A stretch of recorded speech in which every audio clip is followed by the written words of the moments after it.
L'OPCO Atlas et Sinovaction vous présente le point de vue d'experts sur l'évolutivité et l'adaptabilité du logement, enjeux des transitions de l'habitat.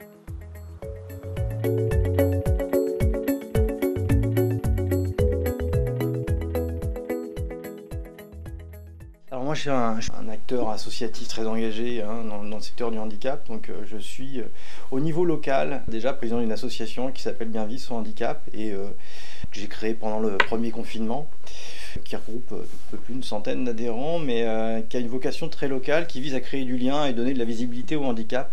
Pourquoi j'en parle? Parce qu'effectivement c'est aussi c'est beaucoup de dossiers de logement qui arrivent sur mon bureau.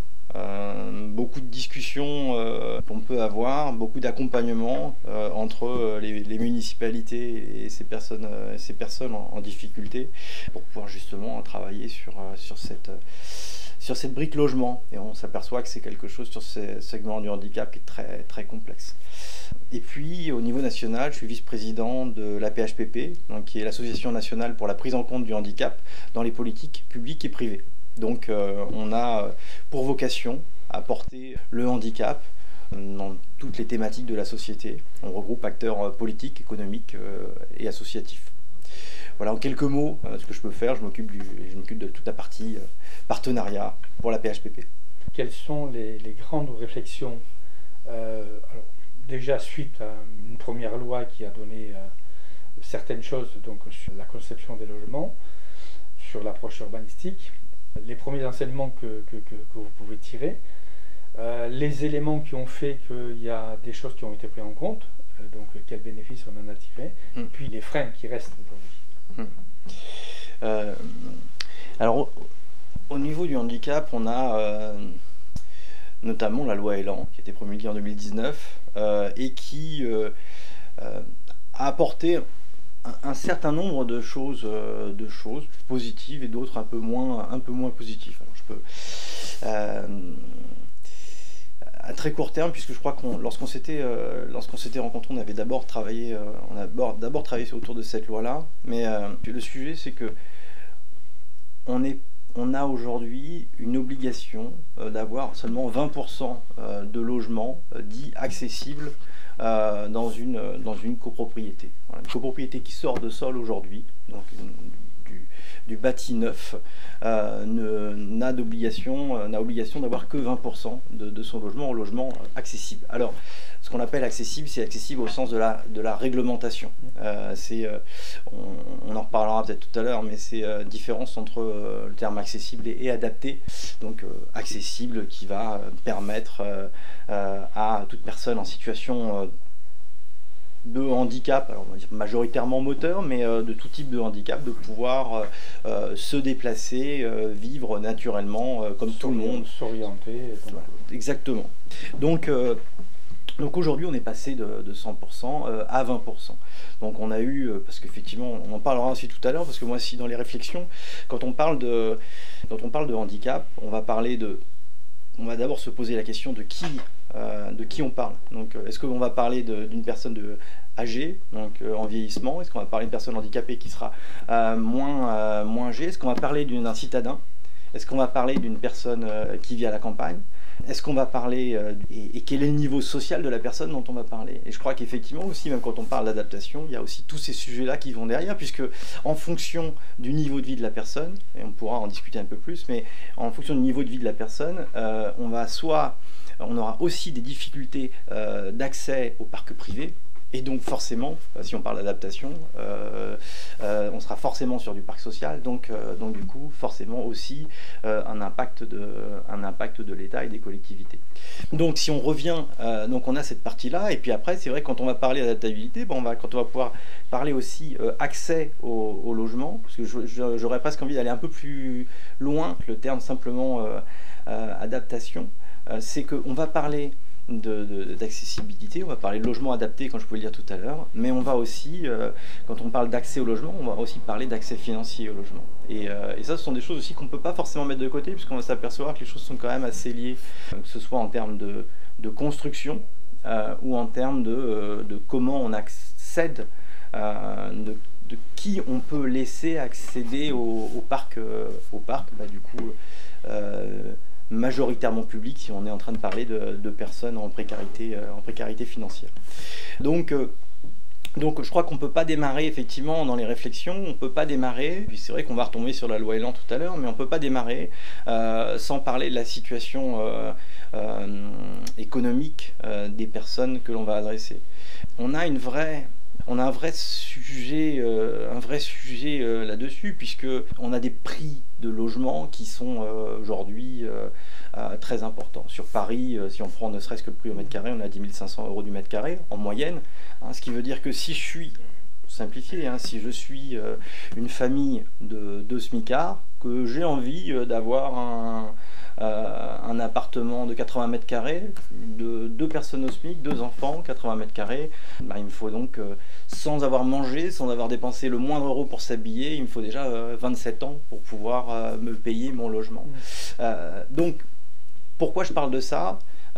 C'est forcément, on va avoir, et notamment c'est pour ça que je parlais aussi, est-ce qu'on est en ville, est-ce qu'on est en ville en province, ou est-ce qu'on est en ville à Paris? Je crois que c'est pas forcément non plus la même problématique, parce que on le verra tout à l'heure aussi en termes d'adaptation, ça va engendrer aussi des calculs qui vont être différents, parce que dans les solutions qui vont être apportées en fonction du prix au mètre carré, il y a des arbitrages qui vont être différents en fonction par exemple de est-ce que du prix au mètre carré pour un bureau ou du prix au mètre carré pour de l'habitat individuel, on va avoir un arbitrage qui sera différent et qui permettra aussi de penser le logement autrement. Donc on a déjà tout ce gros écosystème là qu'on est obligé de prendre en compte avant de démarrer quasiment le reste de la réflexion. Des chiffres rapidement, mais on a 19% des personnes en situation de handicap qui vivent sous le seuil de pauvreté versus 13% dans le reste de la population, 15% des personnes en situation de handicap qui sont au chômage versus aujourd'hui 8% dans le reste de la population. Ce qui veut dire que, une nouvelle fois, quand on adresse et quand on commence et quand on rentre dans une démarche de recherche de logement, eh bien, si on n'a pas de CDI, évidemment, on ne peut pas être propriétaire de son logement. On est forcément locataire,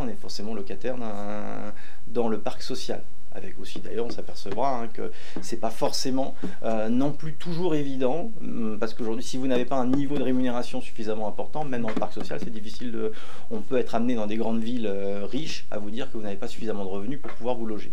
Donc, du coup, parce que quand on va parler d'adaptation, c'est qui va adapter? C'est pour ça que je pose en préambule toutes ces choses-là, parce que est-ce que c'est le propriétaire? Est-ce que c'est la copropriété? Est-ce que la copropriété est un bailleur privé ou un bailleur social? Donc on a toutes ces questions qu'on est obligé de se poser, je dirais, quasiment avant de démarrer toute réflexion dans le monde du handicap. Aujourd'hui, et je disais tout à l'heure que j'ai par mes activités locales entre les mains un certain nombre de dossiers logement, on s'aperçoit qu'on est très souvent amené, quand on parle de logement pour une personne en situation de handicap, soit parce que l'adulte, si je peux résumer, est en situation de handicap, soit il y a des enfants en situation de handicap dans la famille, eh bien on s'aperçoit que très souvent on a un lien très fort entre le handicap et la situation sociale. Alors on a cette première brique-là, cette première question, ce premier préalable-là qu'il faut qu'on est obligé de poser. Et puis après, on a aussi, quand on parlait de à qui on s'adresse. À qui on s'adresse aujourd'hui, je ne vous apprends rien en disant qu'on a aujourd'hui une France de propriétaires, puisqu'on a près de 6 Français sur 10 qui sont propriétaires d'un logement. Et ce qui est aussi intéressant, c'est que si on regarde et qu'on l'éclate un peu par tranche d'âge, on a, je ne dis pas de bêtises, je crois que c'est entre 7 et 8 Français sur 10 qui sont de plus de 65 ans, qui sont propriétaires de leur logement. Pourquoi je dis ça? Je dis ça parce que quand on parle de handicap aussi sur les chiffres, c'est pareil, hein, dans l'écosystème, quand on parle de handicap, eh bien, on a un peu plus, 2 fois plus de personnes en situation de handicap en France qui ont plus de 65 ans. Donc on a un handicap aussi lié à l'âge. Et lié à l'âge, forcément, donc la question quand on se pose la question du handicap, c'est est-ce qu'on se pose la question du handicap par rapport au vieillissement, ou est-ce qu'on se pose tout simplement la question du handicap autre. Et c'est pas tout à fait la même chose, parce que dans ce cas, on est plutôt dans une problématique de maintien dans son logement quand on a plus de 65 ans, même si les adaptations seront souvent les mêmes. Physiquement, techniquement, on arrivera sur les mêmes solutions, les mêmes aides qui pourraient intervenir. Alors que techniquement, les aides seront les mêmes, mais la situation de la personne ne sera pas les mêmes.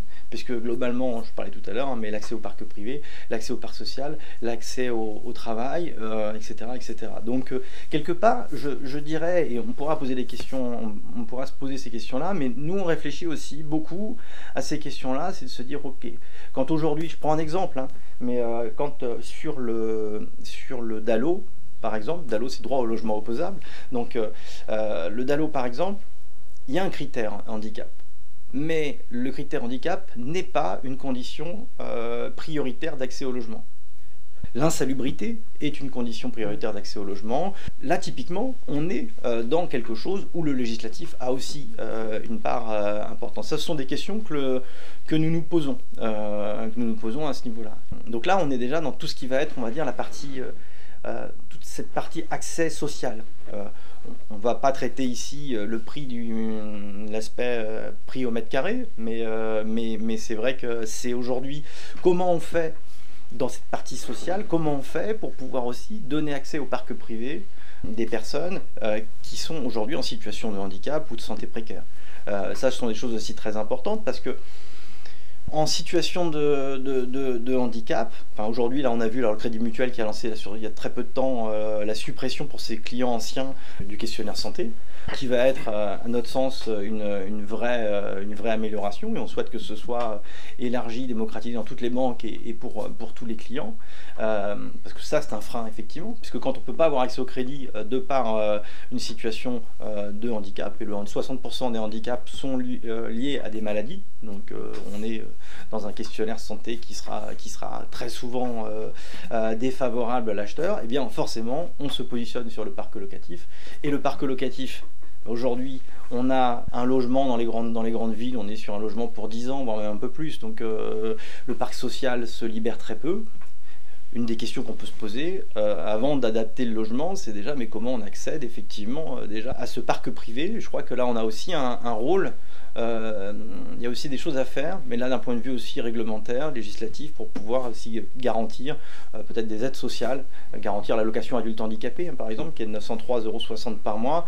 On voit qu'on a du mal à vivre dans des grandes villes avec 903,60 €, sachant qu'en plus on a un gros sujet en ce moment sur cette thématique-là, mais que pour pouvoir toucher l'allocation adulte handicapé, il faut être célibataire. Donc c'est-à-dire qu'on a un revenu unique, donc 903,60 €. Évidemment, on a une grosse complexité d'entrer dans le logement. Donc ça, c'est un point. Comment on fait pour pouvoir donner un peu plus accès, moi je crois, au parc privé, ça c'est aussi quelque chose d'important. Et puis après, une fois qu'on est dans ce parc social, les problématiques restent à peu près les mêmes. On a un gros manque. On a un gros manque de logement, total. On a un gros manque de logement. Alors, on a un manque de logement accessible, mais quand on parle handicap, souvent, on a tendance à penser handicap moteur, le fauteuil roulant. Pour simplifier, quand on parle accessibilité, on va moins penser canne blanche, paix, mais on va penser au fauteuil roulant. Pour autant, le fauteuil roulant, c'est 650 000 personnes en France. On parle aujourd'hui de 12 millions de personnes en situation de handicap, 650 000, donc on est vraiment dans quelque chose de marginal. Pourquoi? Parce que on va avoir la nécessité, et quand on pense à l'adaptation d'un logement, on va avoir nécessité de penser à tout type de handicap. Et ça, c'est aussi quelque chose qui n'est pas forcément fait. C'est tout type de handicap, c'est de se dire, tiens, est-ce que je ne pense qu'au handicap moteur? Est-ce qu'aujourd'hui, un bâtiment mal insonorisé, type années 60, n'est pas... Aujourd'hui, quand vous êtes, par exemple, pour une personne qui vit avec un autisme et qui est sujet à de l'hyperacousie. Alors l'hyperacousie, c'est très très sensible au bruit. Un immeuble mal insonorisé va rendre la vie insupportable à cette personne. Donc finalement, en fait, ce dont on s'aperçoit, c'est que quand on pense le logement en amont, c'est que le penser pour tous et de manière la plus globale possible est déjà des premières clés de réflexion. Et nous, c'est ce qu'on essaie de faire aussi, puisque, je disais tout à l'heure, on regroupe différents acteurs, mais on est au niveau de la PHPP, on est entre une association et un think tank, si on peut dire, et on a pour vocation, effectivement, de pouvoir adresser les personnes politiques pour pouvoir pousser le sujet du handicap dans tous les champs de la société, comme je vous disais tout à l'heure. Et sur le logement, eh bien, l'idée c'est de se dire, mais ne serait-ce qu'on s'aperçoit très souvent que sur la thématique du handicap, on arrive régulièrement à la fin, et à la fin il faut quasiment tout refaire. Et nous, c'est pour ça que en bienveillance et avec une approche positive, c'est de dire, essayez juste d'y penser en amont. Ça ne vous prendra pas grand temps, si ce n'est que par contre ça vous en fera gagner beaucoup. Toute cette réflexion que vous menez au quotidien sur l'accessibilité pour tous et partout, qu'est-ce qu'on peut transférer justement comme réflexion en amont pour faire en sorte que les logements, à moindre coût, soient facilement transformables? On a aujourd'hui, depuis le 1er janvier 2021, réglementairement est arrivé ce qu'on appelle une solution d'effet équivalent. C'est pour ça que tout à l'heure je parlais de différence entre accessibilité et adaptabilité. Solution d'effet équivalent, qu'est-ce que ça peut être? C'est-à-dire que globalement, aujourd'hui, on s'aperçoit que c'est très bien d'avoir un logement accessible, mais si on ne peut pas, par exemple, si on est au 3e étage, la loi Elan, par exemple, a obligé la mise en place d'un ascenseur à tout ce qui va être étage plus 2. Si on est au 3e étage et que l'ascenseur est en panne, on ne peut pas aller chez soi.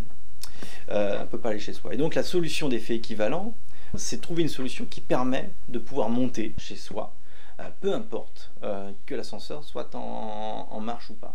Et ça, typiquement, la loi permet ça aujourd'hui. Et ça, c'est une vraie avancée. C'est-à-dire que idéologiquement, on pourrait se dire tout devrait être absolument accessible. Débrouillez-vous, il faut que l'ascenseur puisse marcher. Mais dans la pratique, la priorité et la grosse urgence est que la personne puisse, on est sûr, et que la personne puisse accéder à son logement. Le collectif de Fouad Ben Amen, tous sans ascenseur, je crois, qui permet en fait de gérer. En fait, ils vont travailler sur la mobilité verticale, c'est-à-dire de pouvoir en fait avoir une chaise porteur quelque part pour pouvoir permettre à la personne de monter et de pouvoir pallier au manque d'un ascenseur. Typiquement, on est dans un exemple qui est de se dire on n'a pas d'obligation à refaire forcément avoir un ascenseur qui fonctionne, mais on peut trouver une solution alternative. Et ça c'est ce qui a déjà été changé dans la loi, qui est aussi une véritable avancée, et qui est une avancée à moindre coût. C'est-à-dire que déjà, on a beaucoup de choses qui existent pas chères, qui sont conformes à la loi, qui vont faciliter la vie des gens et qui ne sont pas connues aujourd'hui, puisque quand on parle de bâti, qui ne sont pas connus aujourd'hui du tout par les syndics de copropriété. Dans ce que l'on voit aujourd'hui, que ce soit dans le parc privé ou dans le parc public, même s'il y a une certaine stabilité dans l'habitat, que l'habitat reste en place, on se pose la question, et on le voit bien avec le Covid aujourd'hui, que l'intérieur du logement prend d'autres usages et qu'on réfléchit au fait que mon habitation peut devenir mon lieu de travail, peut devenir un lieu de soins, simplement si j'ai une maladie quelconque qui fait que l'infirmier vient me faire une piqûre. Si je suis en situation, je dirais, de dépendance sans forcément être handicapé à long terme, je risque d'avoir des soins à domicile, mais je peux aussi avoir des familles recomposées, je peux avoir des gens qui travaillent en horaire décalé, ainsi de suite. Et ça crée des conditions de vie au sein du logement qui, de mon point de vue, nous invitent à réfléchir, à concevoir différemment.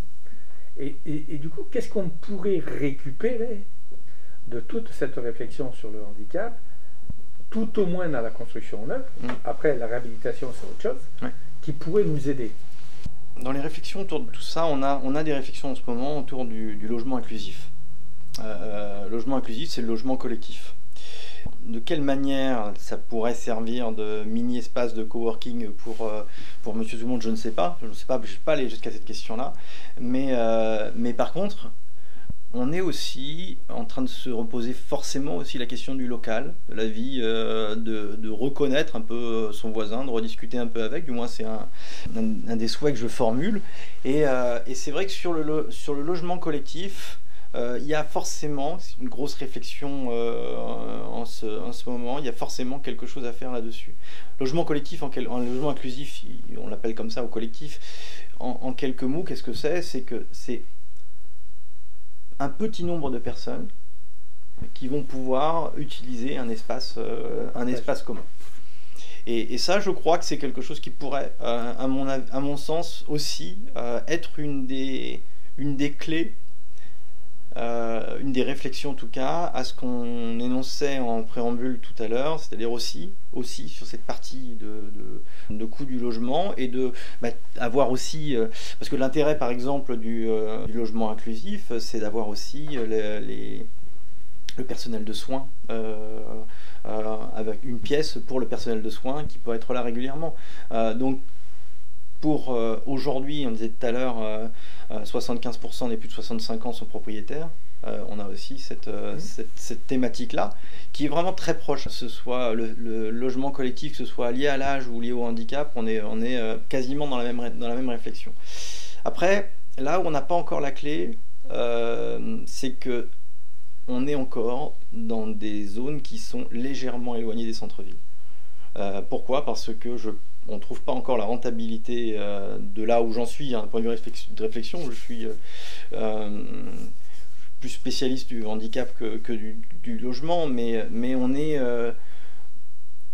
n'a pas trouvé la clé économique pour pouvoir le mettre, par exemple dans Paris Intramuros. On n'a pas de logement inclusif, de projet de logement inclusif qui ont été mis dans Paris Intramuros. On n'en a pas dans 92. Et là où on est dans quelque chose qui est intéressant aussi, c'est qu'on parlait de chaîne. On ne peut pas penser le logement sans penser chaîne du déplacement.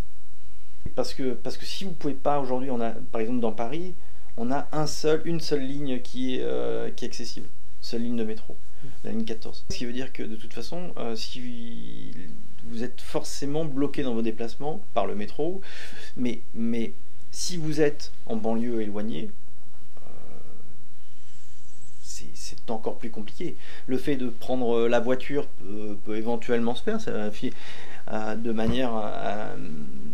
manière assez surprenante. Parfois, la voiture est un vrai outil d'accessibilité, là où on aurait pensé qu'il fallait être juste à côté, mais pour certaines personnes. Mais justement, on a un besoin aussi de présence dans les centres-villes. Et c'est vrai que si on arrive à mettre ces logements collectifs dans les centres-villes, je pense qu'on a une clé pour des gens qui recherchent beaucoup de services et qui justement ont envie de vieillir dans leur logement. Par rapport à ce que tu dis, effectivement, cette démarche inclusive, est-ce qu'elle ne pourrait pas nous pousser à réfléchir sur une autre approche urbaine au-delà de la chaîne de déplacement, ce que moi j'appelle la chaîne de service aussi, la chaîne de mobilité, c'est-à-dire quand je suis vieillissant, je peux quand même avoir des petits-enfants à m'occuper, et donc je peux avoir un lien avec une école. Et j'ai du service à côté. Je veux dire qu'aujourd'hui, on s'aperçoit, malgré le travail qui a été fait sur les cœurs de ville, alors plutôt sur les villes moyennes, pas sur les grandes bourgs comme effectivement la ville de Paris, mais on n'a pas cette réflexion, je dirais, de l'habitat au sens approche globale, approche systémique. On a une réflexion du logement adapté, on peut répondre à l'individu comme on répond à un objet, mais on n'a pas cette vision globale. Est-ce que vous, dans vos contributions, vous avez déjà un regard là-dessus? Sur le logement inclusif, oui. J'avoue qu'on ne s'est pas posé la question justement de cette logique de service, et pour autant très intéressante. Je pourrais répondre qu'à titre individuel, à titre personnel. J'ai une petite fille qui a 9 ans qui avait un contrôle de géographie ces derniers jours, et et qui faisait que je lui disais, bah tiens, on va aller visiter la cité radieuse à Marseille. Elle me dit, ah bah non, je voudrais pas parce que je trouve ça vraiment trop bien, il y a tout au même endroit. Et en fait, c'est assez rigolo, mais là, c'est l'individu qui parle, hein, c'est pas du tout, on n'est pas sur ces travaux-là. Mais sur l'intergénérationnel, je pense qu'il y a un vrai sujet. On se l'est posé la question, mais sur d'autres activités que je peux mener. Je pense que ça aurait du sens. On ne se l'est pas posé, mais je pense qu'effectivement, on a aujourd'hui dans ces grandes villes une difficulté de garde d'enfants. On a une difficulté, justement, quand on est en télétravail. Là, en ce moment, les classes referment. Donc, on se retrouve avec des enfants à la maison alors qu'on doit travailler dans la journée. Et d'avoir papy, mamie qui est à côté qui peut s'en occuper, même si ça pourrait aujourd'hui avoir effectivement un vrai sens. C'est une très bonne réflexion, parce que je pense que ça aurait justement un vrai sens inclusif de pouvoir aussi travailler sur l'intergénérationnel. Parce que si on réfléchit bien, je veux dire, cette problématique de garde d'enfants contrainte aujourd'hui par le Covid, si on la met hors situation de Covid, je veux dire, dans ce que moi j'appelle dans les tiers-temps, entre midi et 2, le soir après 4h30, on a, par rapport aux enfants, cette problématique, je dirais, de garde, d'accompagnement, qui sont parfois suppléés par ce qu'on appelle les centres de loisirs ou les centres aérés le soir ou les garderies pour les maternelles. Mais ça pourrait aider à réfléchir dans une approche macro, pas une approche micro, mais dans une approche macro, des espaces collectifs construits différemment, qui fait qu'on aurait des espaces de regroupement où les enfants, je dirais, dans la chaîne d'âge pourrait être accueillie en toute sécurité. Il nous semble que cette réflexion sur l'adaptabilité du logement, donc versus, comme tu dis, mais habitat, devrait nous entraîner au-delà donc de l'enjeu financier que tu as très bien illustré au début, une réflexion sur l'approche conceptuelle, c'est-à-dire construire autrement que des murs banchés et réfléchir à une organisation de la vie sociale différente aussi. Oui. Ça a complètement du sens. Ça a complètement du sens parce que c'est vrai que, en préambule, je parlais de la loi Elan tout à l'heure, le sujet, c'est dès l'instant, justement, le principe c'est qu'il y ait, comme je disais tout à l'heure, 20% d'accessible et que le reste on puisse le casser facilement et puis le rendre accessible assez rapidement. Alors, généralement, dans la loi est marqué que ça doit être des travaux simples. Ouais. La théorie a beau dire que c'est simple, en fait il y a toujours il y a toujours la problématique de qui va payer, et même si il y a une obligation quelque part de faire ces travaux, le temps qu'on trouve qui va payer, généralement on n'a pas solutionné quoi que ce soit. Et c'est vrai que le fait de penser les choses de manière globale et de donner du sens aussi, peu importe la situation de vie de la personne, qu'elle soit en situation de handicap, situation de vieillesse, on a vraiment des choses à porter, là-dessus. Et je crois beaucoup moi, au vivre ensemble, je crois beaucoup une personne en fauteuil électrique peut tout à fait aller amener les enfants à l'école sans aucun problème. Bien sûr. L'enfant, on n'a pas, ça c'est vraiment, ma fille a plus besoin de l'amener pendant 2 ans encore, il n'y a pas besoin de l'amener. Mais par contre, c'est juste qu'on a fait le chemin avec, ça sécurise. Voilà. Une personne vigilante, tout à fait. Ouais. Quels seraient les arguments qui pourraient convaincre à expérimenter, donc, alors, encore une fois, peut-être pas à réhabiliter, parce que la réhabilitation, c'est encore différent, quoique, mais à construire différemment, au-delà du réglementaire. Je crois que de toute façon, il faut donner envie. Pour pouvoir donner envie, il faut montrer qu'il y a une rentabilité derrière. Si on n'est pas capable de montrer qu'il y a une rentabilité derrière, tout ne sera que belle promesse. Un exemple, hein, sans trop digresser, mais aujourd'hui, on est incapable d'avoir une photographie du parc social français accessible.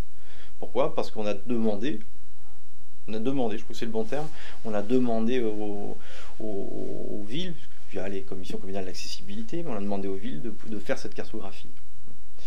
Est-ce que, politiquement, c'est très compliqué? Est-ce qu'il faudrait imposer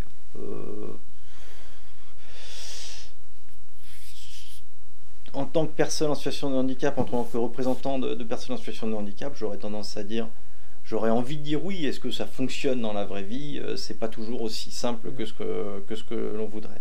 Et donc, comme on veut, c'est une question d'arbitrage. C'est-à-dire que si on est capable, aujourd'hui, à mon avis, de prouver aux au promoteur qu'il va vendre son bien et qu'au bailleur qu'il le louera avec moins de turnover, avec une rentabilité pas forcément d'ailleurs aussi élevée, hein, il n'y a pas forcément besoin, puisque globalement il y a aussi des poches aujourd'hui un peu plus sociales dans des gros fonds par exemple, peuvent être privilégiées.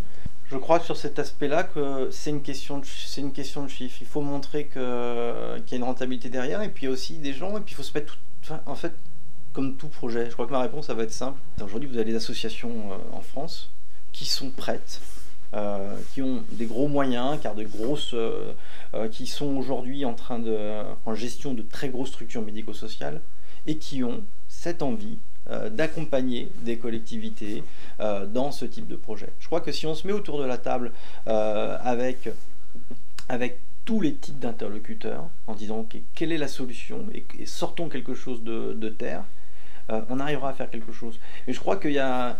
Mais comme tout, hein, c'est qu'à un moment donné, ça va nécessiter d'être innovant. Et d'être innovant et de se dire, est-ce que ce projet innovant va m'apporter quelque chose? Et dans ces relations qu'on peut avoir avec les collectivités, hein, c'est être innovant, venir avec des idées. Enfin, on est sur moi je le dis là, on est sur une période où on ne parle pas de logement, qui est pour moi un sujet... on est à 3 mois et quelques des élections présidentielles. On est sur j'expliquais tout à l'heure qu'il est impossible aujourd'hui pour des personnes, pour un couple qui travaille au SMIC, de pouvoir se payer un logement, de pouvoir un jour être propriétaire dans la ville où il travaille, sauf à faire 2 heures de route, et on ne parle pas de logement. Et je crois qu'on aurait simplement... Est-ce qu'il faut convaincre la rentabilité? On le voit notamment dans les hypothèses de rénovation de bureaux, par exemple. C'est vraiment une question d'arbitrage prix au mètre carré bureau versus prix au mètre carré logement. Donc il y a une porte qui est en train de s'ouvrir, alors là où elle était complètement fermée il y a quelques mois de cela. Et le Covid peut-être sera une opportunité sur cet aspect-là. Est-ce que tu ne penses pas qu'on a oublié dans notre démarche en France, dans cette approche globale, que cette innovation, ça doit être une expérimentation, et avec l'expérimentation, on a de l'évaluation. Parce que quand tu dis qu'il faut prouver la rentabilité avec moins de turnover, aujourd'hui, je n'ai pas le sentiment que justement on évalue le bon côté de ces projets innovants en termes d'expérimentation. On a quelques témoignages dans la presse, il y a des communications, mais il n'y a pas d'évaluation au sens propre avec des choses qui vont parler aux décideurs. Comment justement cette réflexion, elle peut nous aider à aller vers le logement transformable qui fait que ce T3 ou F3, enfin selon comment on l'appelle, demain peut-être j'en fais un T1 pour la personne qui va rester seule, et que je fais un T2 que je mettrai en location, et du coup j'ai même une intention de gestion immobilière, tu vois. Oui, je crois à ça. Je crois qu'il faut effectivement dans ces gros... Il faudrait quasiment penser modulable ces gros logements dès l'origine. Prévoir aussi les choses à l'origine, parce que pareil, si on parle de logement social, est-ce qu'aujourd'hui un T5 quand vous êtes tout seul à l'intérieur, ça a du sens? Ça n'a pas de sens. Et aujourd'hui, pour moi, on a parfois aussi un manque de courage des pouvoirs publics, parce que parfois, il suffit d'aller demander gentiment aux gens s'ils sont prêts à changer. Alors évidemment, si vous payez si vous payez 10, il ne faut pas payer, et que vous avez 10 fois moins en termes de taille, enfin 5 fois moins en termes de taille, il faut être capable de pouvoir payer 2. Enfin, ça me paraît logique. Il ne faut pas dire aux gens, mais écoutez, vous aviez 100 mètres carrés, vous allez passer à 20 mètres carrés parce que vous n'en avez pas besoin, et puis vous allez payer le même prix. Les gens ne vont pas accepter, mais je suis certain que si on le demande poliment, gentiment, et ça peut être un des rôles des collectivités, les gens pourraient être déjà acceptés. Ça, c'est pas tout à fait la question, hein, je réponds juste à côté, mais ça pourrait être aussi un sujet.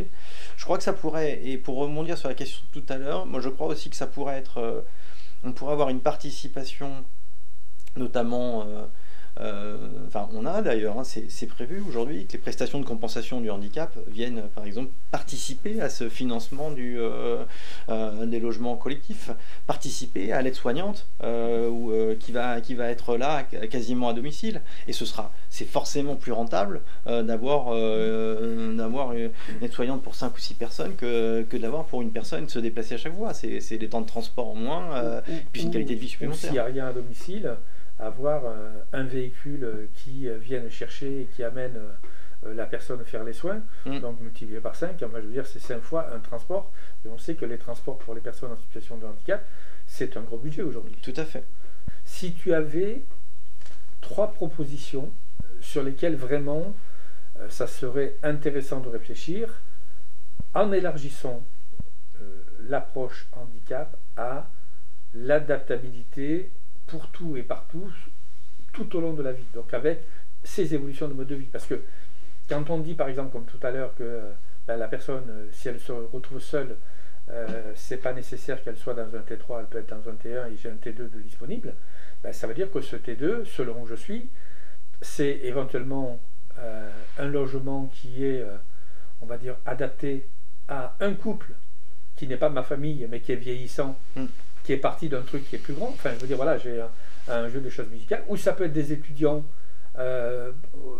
où je mets à disposition donc de la colocation, et en même temps, il y a un service de proximité, d'aide, enfin, je dirais une approche sociale. Enfin, on a une vraie réflexion, mais tu le disais, hein, de conception de la vie sociale au-delà de la simple définition du logement. C'est pour ça que je parlais on dit habitat, habitus, habiter. Enfin bon, voilà, c'est des termes utilisés par les sociologues aujourd'hui. Hein. Mais c'est vrai qu'il pour moi, il y a une vraie réflexion, alors, qui va passer, tu l'as dit, par des choses qui sont modulables. Ça veut dire que le process constructif ne peut plus être le même. C'est-à-dire le système, je dirais, de banche, voilà. Ça veut dire qu'il faut réfléchir à des systèmes d'accès. Hier, quand je discutais donc avec ce député, il me disait, mais pour rentabiliser, pour réduire de plus en plus les boîtes, on a supprimé les couloirs. Alors que les couloirs sont des trucs, effectivement, qui aident à organiser éventuellement les flux quand je veux séparer, qui permettent de ranger, alors qu'on n'a plus de rangement. Enfin voilà, il y a 40 ans de ça, on avait des celliers, on avait des buanderies, donc qui étaient des espaces qui pouvaient éventuellement être partagés. Donc, et j'ai l'impression qu'on va réinventer des choses qui ont existé avec une conscience un peu différente. Et donc, si on avait, on va dire, 3 propositions à mettre sur la table, comment on les formulerait?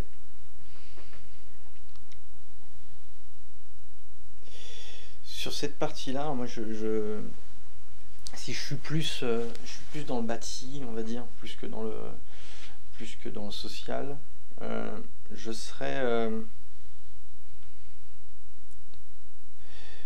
On a 7 milliards d'euros qui vont être dépensés pour la rénovation énergétique des bâtiments dans le plan de relance. À aucun moment ne figure quoi que ce soit sur l'accessibilité ou les usages en général. Je pense que là, si je vais choisir une mesure, déjà, je pense que il est urgent, avant que cet argent commence à être dépensé. Partant en fumée, comme on dit. Exactement. Il est urgent de préciser ça et de rajouter quelque chose, parce que là, on a 7 milliards et ça, il n'y aura quasiment rien à rajouter si on pense les choses de manière globale. Donc ça, pour moi, c'est une des premières mesures sur lesquelles je me pencherai. Je me pencherai aussi sur, on parlait aussi tout à l'heure de la chaîne de déplacement. Aujourd'hui, on a des choses, je disais tout à l'heure, qui sont arrivées avec des solutions d'effet équivalentes, mais aujourd'hui, par exemple, si on prend les ascenseuristes, on est sur une moyenne à peu près un mainteneur d'ascenseur pour 160 ascenseurs aujourd'hui, là où il faudrait globalement être 1 pour 70, 1 pour 80, 2 fois plus. Il n'y a pas d'obligation, que ce soit l'ascenseur extérieur ou l'immeuble, il n'y a pas d'obligation de résultat. pénalités sont trop faibles dessus. Je pense qu'il y aurait un vrai sens à ce qu'il y ait un accompagnement, puisqu'on est sur des démarches politiques, peut-être, à ce qu'il y ait un accompagnement de l'État, alors à préciser, mais un accompagnement de l'État pour un accompagnement de l'État et une politique plus volontariste sur une obligation de résultat sur le maintien des ascenseurs. Aujourd'hui,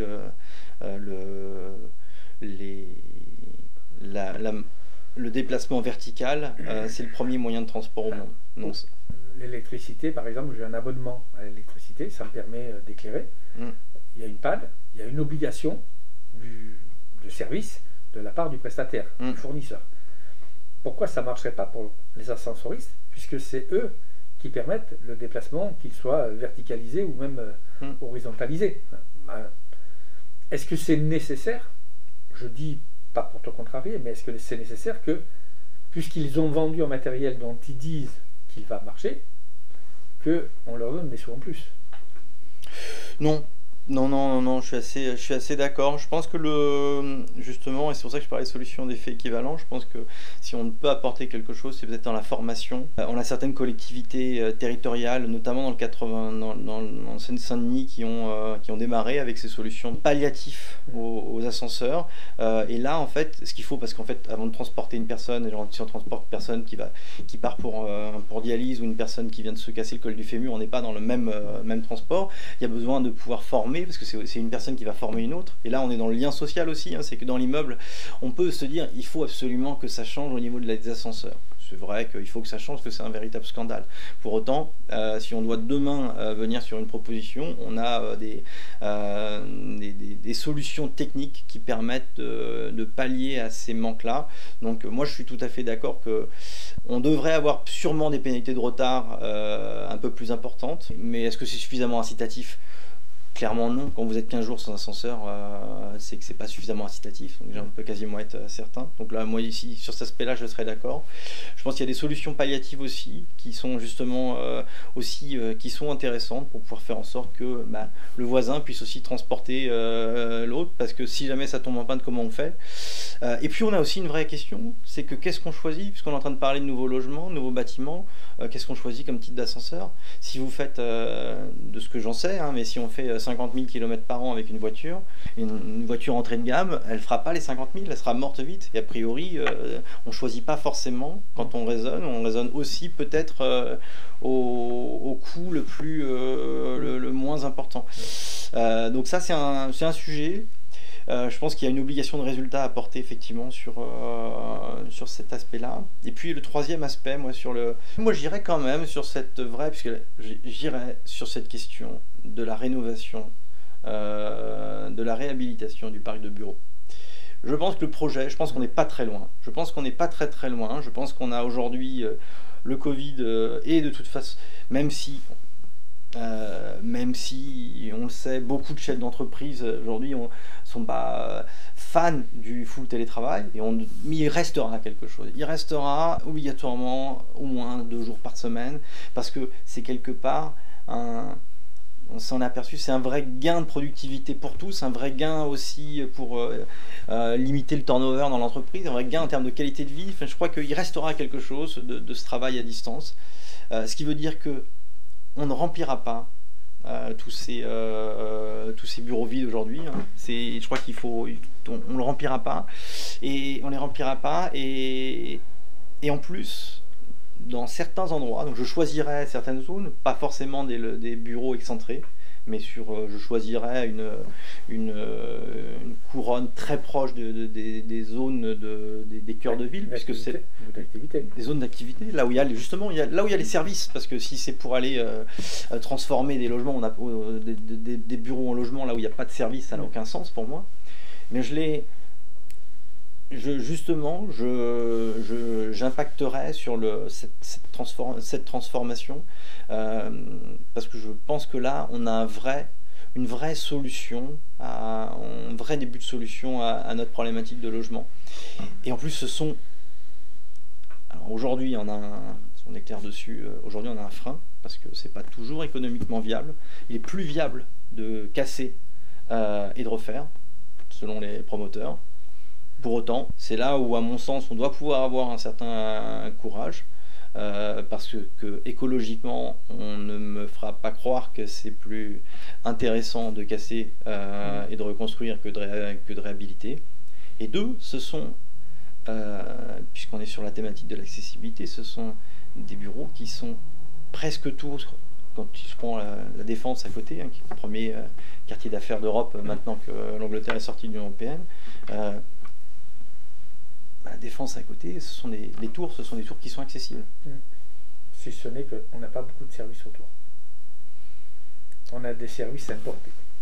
C'est pas une vie, quoi. Ça peut être une vie. Ouais. On a construit notre urbanisme, à mon avis, c'est quand on a construit notre urbanisme un peu à l'envers en France. C'est-à-dire qu'on a construit notre urbanisme, on a fait venir, on a dit tiens, on va habiter là, et puis après on fait venir des choses, c'est vrai. Alors que quand on prend je prends l'urbanisme allemand, on va plutôt être tiens, je vais faire un pôle je vais faire venir mes alors ok, je fais tout penser en même temps, et je crois qu'on finira là-dessus, mais je crois que si on pense tous en même temps, comment je pense mon transport, mes services, mes gens qui habitent, mes gens qui y travaillent, au même endroit, là on a une clé. Et que mes personnes soient ou non, et ça c'est un vrai sujet, parce qu'aujourd'hui dans les villes, qu'est-ce qu'on cherche à faire? On cherche à mettre des centres communaux de santé, parce qu'aujourd'hui on a un manque de médecins. Donc du coup qu'est-ce qui se passe? Il faut en remettre, donc on va les financer, du bâti pour pouvoir faire en sorte qu'il y ait des médecins. Ok, mais aujourd'hui la pyramide d'âge de nos soignants, elle est connue, quoi, donc depuis longtemps. Donc n'attendons pas et pensons les choses en amont. Et je crois qu'effectivement, là, on a des belles choses à faire. Mais je crois qu'effectivement, ce serait une vraie, surtout en ce moment, on a une vraie question à se poser. Et en plus, on a quelques gros fonds, on a quelques fonds verts. Je vais essayer de le franciser, mais j'ai pas de green fund, je l'ai pas qui aujourd'hui sont sensibilisés à ça et commencent à aussi trouver un intérêt financier. Alors, pas partout, mais en fait dans des zones un petit peu plus excentrées, justement où on est quand même un peu plus proche des zones de commerce, des zones de service, eh bien on se aperçoit la balance prix au mètre carré pour un logement individuel versus prix au mètre carré pour du bureau, et n'est plus défavorable au logement individuel. Donc là, on a peut-être une des clés ici, et je crois que on a peut-être une des vraies questions, pareil, hein, dans cette réhabilitation du bâtiment, peut-être à ce niveau-là, peut-être aussi dans cette poche-là dont je parlais tout à l'heure. Et si on ajoutait un quatrième point, est-ce que tu serais d'accord pour dire que toute cette réflexion, elle pourrait être conduite en mode projet, c'est-à-dire que donc effectivement, on associe tous les acteurs autour de la table avec un objectif qui est de construire le meilleur schéma directeur. Au-delà de ne pas évaluer, si je devais choisir un point de travail pour notre pays, ce serait faisons travailler les gens ensemble. Arrêtons de créer des couches de surcouches de surcouches. Quand on rentre dans le détail des sujets sur le handicap ou même sur le social au sens large, pour lequel familialement on est assez investi, on s'aperçoit que c'est très compliqué. Le gros de l'énergie à dépenser, il est déjà de comprendre comment ça fonctionne pour pouvoir aller apporter l'information aux gens. Donc ça, on ne va pas pouvoir casser le millefeuille du jour au lendemain, on le sait très bien. Donc là, on va avoir besoin de facilitateurs. Donc c'est en association locale notamment, c'est ce qu'on fait, hein, c'est-à-dire essayer d'expliquer aux gens que ce qu'ils font, ça sert à rien, ou que ça sert à quelque chose, mais si on veut pas continuer à passer des dizaines d'années, à mon sens, à foncer dans des murs, je crois qu'il faut qu'on commence à travailler ensemble, mais toutes les parties, en tant que représentant de l'association de handicap, sur le handicap, on ne devrait pas, je vais revendiquer un peu, mais on ne devrait pas avoir besoin de lever la main pour être interrogé sur le sujet. Ça devrait être quelque chose de... Ou de taper les poings sur la table pour être entendu. Oui, je le disais plus gentiment avec Oui, non, la main mais levée. Le truc qui a été bien mis en place là il y a un an, c'est de dire voilà, la solution d'effet équivalent, c'est bon, bah, on fait des trucs. En gros, c'est quoi, si on est un peu dur, hein, c'est on fait des trucs qui marchent pas. Nos lois, ça fait X années qu'elles ont été lancées. Bon, on va essayer de faire un truc pour que ça fonctionne, quoi. Mais peu importe ce qu'on fait, il faut que ça marche. Allez, débrouillez-vous comme vous voulez. On oublie les normes, Ouais. mais il faut que ça fonctionne. En gros, c'est ça. C'est-à-dire qu'on est en train, on met dans la loi moi, c'est très bien, c'est pragmatique, mais quasiment 16 ans après, quoi. Ouais, c'est ça. Pour dire bon, on n'y arrive pas. Alors, en gros, hein, si je regarde avec Fat, c'est pas ma Alors, vie. on a fait les fameux, c'est pas les ateliers d'accessibilité, les mesures compensatrices qui étaient mises en place, donc qui est aussi un non-sens, quoi. Enfin, je veux dire, à un moment donné où on a une réflexion, ce que moi j'appelle dans un schéma directeur par rapport à une ville, et on pense les logements, on pense les implantations, c'est pareil des écoles, mais dans un sens urbain, pas seulement du handicap, pour éviter que les enfants aient à traverser des rues extrêmement dangereuses, enfin, voilà, qu'on passe par des parcs pour que les gens puissent s'asseoir, enfin, c'est toute cette réflexion qu'aujourd'hui, je trouve, et moi je ne suis qu'ergonome en plus, hein, je suis ni architecte, ni ingénieur, ni urbaniste, quoi. Mais que je trouve que du point de vue de l'usage, justement, on n'a pas de réflexion sur une véritable vie sociale et citoyenne. On l'a pensé à l'envers. Voilà. Je crois qu'on l'a pensé à l'envers. C'est tiens, on arrive à un endroit, bah tiens, il n'y a pas d'espace vert, est-ce qu'on peut pas mettre un espace vert? Enfin, on est presque. Et l'aberration aujourd'hui, c'est qu'on voit dans les projets, on demande des compétences de gens justement qui mettent de l'espace vert pour mettre de l'espace vert. Alors que, encore une fois, c'est autour de l'objet, c'est pas compris dans un ensemble. Mais c'est qui? C'est pour ça que je mettais autant de temps quasiment au début. Je souhaitais presque en début de notre entretien ne pas aller tout de suite sur la technique. C'est pour ça que j'avais commencé à parler de la loi Elan, et puis je me suis repris en disant d'abord à qui on s'adresse. C'est ça. C'est que si on n'est pas capable, en fait il vaut mieux à la limite passer 80% de son énergie à collecter les informations de toutes les personnes à qui on s'adresse, et puis 20% de technique, si je peux dire, plutôt que le contraire. Il y a des études qui sont faites qui montrent que tout le temps passé en amont dans la réflexion, c'est de l'argent gagné sur l'exécution.